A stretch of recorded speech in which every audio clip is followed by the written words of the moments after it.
Bismillahirrahmanirrahim. Assalamualaikum warahmatullahi wabarakatuh. We are from Group 6 will presentation material about the PELS analysis. The members are Nur Azizah, Intan Ari Ardila, Farida Nurhandayani, and the last Vivi Rohani. Okay, my name is Vivi Rohani. Here I will explain about analysis. First, target learner, 3 grade elementary school student, age 9 to 10 years, gender, girls and boys, location, Solo or Surakarta, parent level of education, high school to college, and then family background, middle class family. Nah, di sini kami akan menganalisis sasaran peserta didiknya itu siswa kelas 3 SD. Usia 9 sampai 10 tahun, jenis kelamin perempuan dan laki-laki, lokasi tempat tinggal Solo atau Surakarta, tingkat pendidikan orang tua SMA sampai perguruan tinggi, latar belakang keluarga dari keluarga kelas menengah. The second, characteristic physical growth and development. Number 1, grow about 6 centimeters and gain about 3 kilograms in a year. Number 2, start to show a growth pattern related to gender. Girls are starting to get taller and weight more than boys. Number 3, lost about 4 baby teeth each year. These are replaced with permanent teeth. Nah, di sini itu ciri-ciri pertumbuhan dan perkembangan fisik dari siswa kelas 3 SD. Yang pertama, tumbuh sekitar 6 cm dan bertambah sekitar 3 kg dalam setahun. Yang kedua, mulai menunjukkan pola pertumbuhan yang berhubungan dengan jenis kelamin. Anak perempuan itu akan mulai bertambah tinggi dan lebih berat daripada anak laki-laki. Yang ketiga, mereka akan kehilangan sekitar 4 gigi susu setiap tahunnya dan akan digantikan oleh gigi permanen. Thank you. After that I will explain about thinking and reasoning. Jadi di sini saya akan menjelaskan tentang cara berpikir dan menalar young learner di dalam perkembangan kognitif. Number 1, know that objects have use and can be classified into different categories. For example, they recognize that a carrot is something to eat and is a type of vegetable. Jadi di dalam nomor 1 ini, anak bisa mengetahui bahwa benda itu memiliki sebuah kegunaan dan dapat diklasifikasikan ke dalam kategori yang berbeda. Nah, misalnya mereka itu menyadari bahwa wortel adalah sesuatu untuk dimakan dan merupakan sebuah jenis sayuran. And then number 2, can read and understand longer sentence up to 12 words. Jadi di dalam nomor 2 ini dapat young learners dapat membaca dan memahami kalimat yang lebih panjang hingga 12 kata.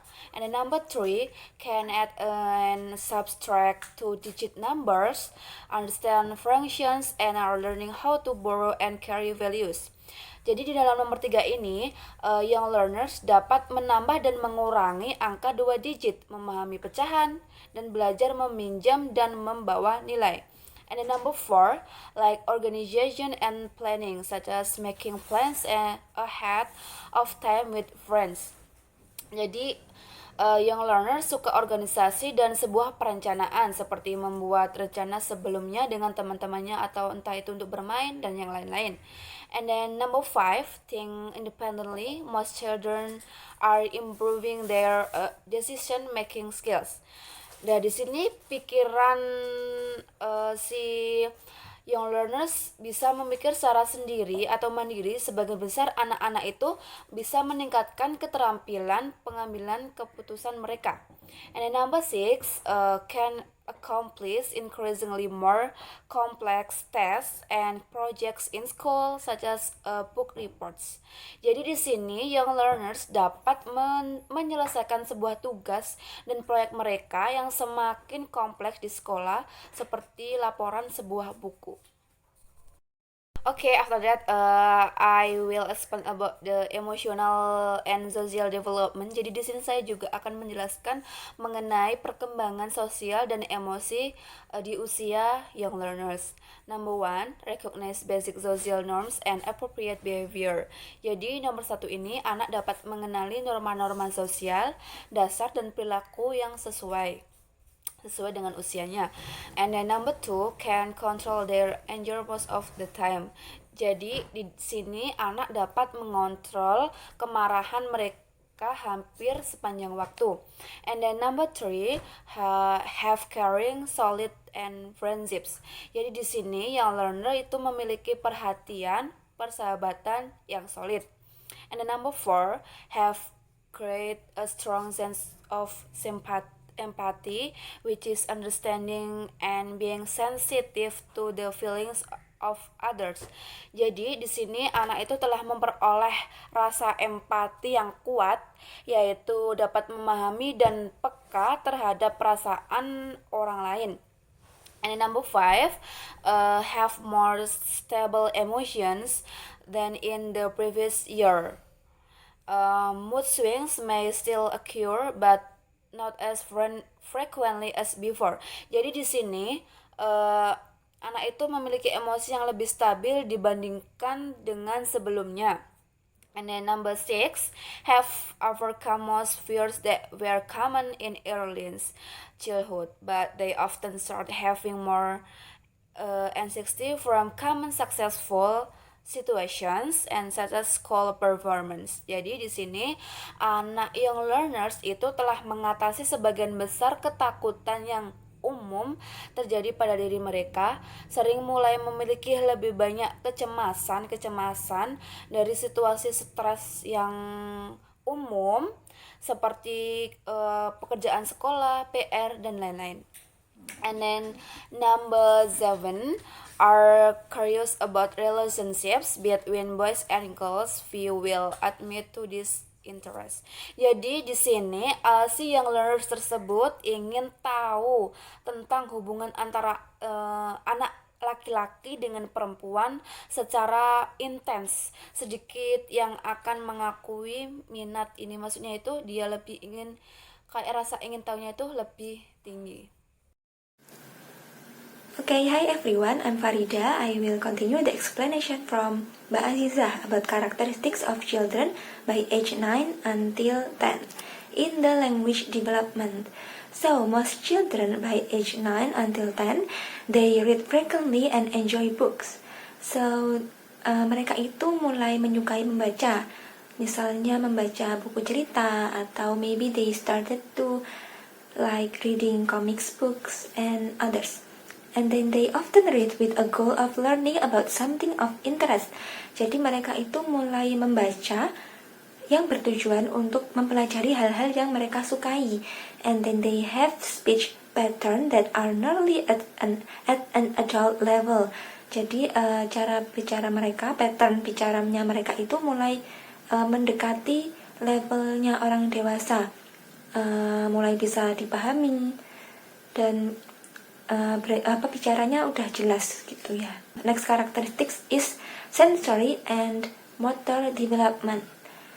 Most of children by age 9 until 10, they enjoy active play such as bike riding, swimming, and running games.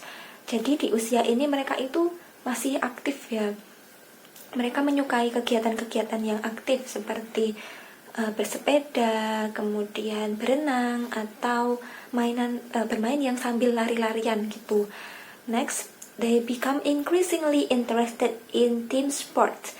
Jadi mereka mulai tertarik untuk mengikuti kegiatan-kegiatan olahraga. Next, they get dressed, brush hair, brush teeth, and get ready without any help. Jadi mereka mulai bisa mandiri ya. Misalnya they are able to get dressed, berpakaian, kemudian menyisir rambut, menyikat gigi, dan bersiap-siap itu sendiri tanpa bantuan orang lain. And then they use simple tools such as a hammer by themselves. Jadi mereka kekuatan motoriknya itu mulai kuat ya. Mereka bisa menggunakan peralatan-peralatan seperti palu misalnya. And then they like to draw, paint, make jewelry, build models, or do other activities that use their fine motor skills. Jadi mereka menyukai menggambar, melukis, atau membuat pernak-pernik yang menggunakan keterampilan motorik halus mereka. Hello, my name is Intan.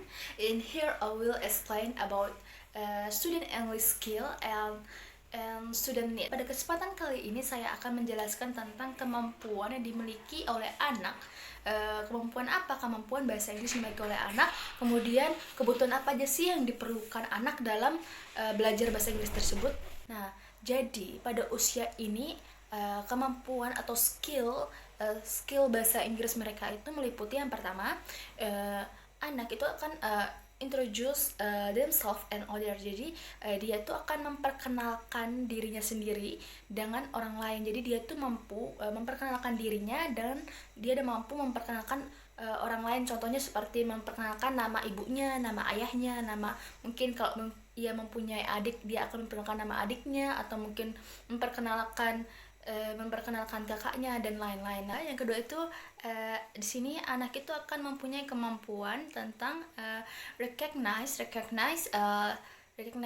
color and shape. Jadi kita bisa lihat materi atau tema dari kelas 3 SD itu menyangkut tentang tema color and shape. Jadi anak di sini akan dilatih tentang warna dan bentuk dalam bahasa Inggris, bagaimana cara pengucapannya, bagaimana arti atau kosakata yang diucapkan, kayak gitu. Nah, selanjutnya itu number 3 itu counting in English. Nah, di sini anak ini akan bisa skill dari kemampuan Inggrisnya itu dia akan bisa menghitung dalam bahasa Inggris. Misalkan dalam materi RPP itu ada tentang number. Nah, number ini berisi tentang angka-angka atau nomor-nomor dalam bahasa Inggris. Jadi anak itu dapat mengenal angka dulu, mengenal angka baru dia akan mencoba untuk menghitungnya. Nah, selanjutnya number 4 itu ada recognize body part. Jadi tentang bagian-bagian tubuh. Jadi anak itu akan dilatih untuk misalkan ini mata itu bahasa Inggrisnya apa, mulut apa, dengan hidung itu apa, seperti itu. Nanti di sini guru itu berperan untuk memberikan pengajaran kepada anak agar bisa menambah kosakata anak. Kalau misalnya mata itu bahasa Inggrisnya apa, sambil menunjukkan bagian-bagian mata. Nah, selanjutnya number 5 itu recognize the names of food and drink in English. Jadi di sini anak itu dapat mengenali tentang nama-nama makanan dan minuman dalam bahasa Inggris. Misalkan kita bisa menggunakan sebagai pendidik, kita bisa menggunakan media seperti kayak gambar tentang makanan, atau tidak gambar tentang minuman. Nah, itu nanti anak di sini akan diajarkan untuk mengulangi setiap kata dalam bahasa Inggris, seperti itu. Jadi itu dapat melatih kosakata anak dalam belajar bahasa Inggris. Oke, jadi selanjutnya the next to describe the style of clothing. Jadi di sini siswa itu akan menjelaskan secara detail tentang apa? Tentang pakaian. Misalkan di sini guru dapat memberikan contoh nama-nama pakaian dalam bahasa Inggris, misalkan baju, terus nanti diubah menjadi kata dalam bahasa Inggris, nanti anak itu dapat mengulanginya. Jadi di sini intinya dalam pengajaran kelas 3 itu lebih ke kosakata anak terlebih dahulu. Nah, selanjutnya yaitu number 7 itu recognize the names of names of object. Jadi di sini anak itu dapat mengenali nama-nama benda. Misalkan kita bisa mengambil contoh dengan objeknya. Di sini ada pena. Nah, bahasa Inggrisnya pena itu apa? Misalkan bahasa Inggrisnya pena itu pen. Jadi nanti kita mengucapkan sambil menunjukkan objek yang dimaksud, kayak gitu. Nah, selanjutnya number 8 itu recognize the names of public place. Jadi di sini anak itu akan dikenalkan atau mereka tuh dapat mengenali nama-nama tempat umum yang ada di sekitar mereka. And number 9 recognize the names of animal. Jadi di sini anak-anak itu bisa kita ajarkan tentang atau kita dapat mengenalkan mereka pada nama-nama hewan. Nah, di sini bisa aja hewan-hewan kita dapat bertanya hewan yang menjadi kesukaan dari mereka. Nah, nanti kita bisa melakukan komunikasi kepada anak, terus kemudian dari komunikasi itu kita ubah ke kalimat atau kata-kata dalam bentuk bahasa Inggris kayak gitu. Jadi nanti anak itu secara tidak langsung akan mengikuti apa yang kita ucapkan. Jadi dia tuh akan mengikuti apa yang dikatakan oleh gurunya seperti itu. Oke, selanjutnya yaitu the next student need, atau apa aja sih yang dibutuhkan oleh siswa atau apa sih yang dibutuhkan oleh anak dalam belajar atau untuk melatih bahasa Inggris mereka. Early childhood learners will be more suitable to be given lesson that helps them develop speaking and listening skill. And what they need in learning include number one, interesting learning media. Jadi media pembelajaran itu harus menarik sehingga anak itu tidak merasa bosan. Nah, number two, motivation. Itu sangat penting. Motivasi itu sangat penting dalam penyampaian kita kepada anak. Jadi anak itu lebih terarah lagi dengan apa tujuannya dia untuk belajar. Nah, number 3, enjoyable activities, yaitu kegiatan yang menyenangkan. Contohnya seperti dalam pembelajaran kita bisa diselingi dengan pembelajaran yang ada gamesnya. Itu sangat menarik untuk anak di usia tersebut.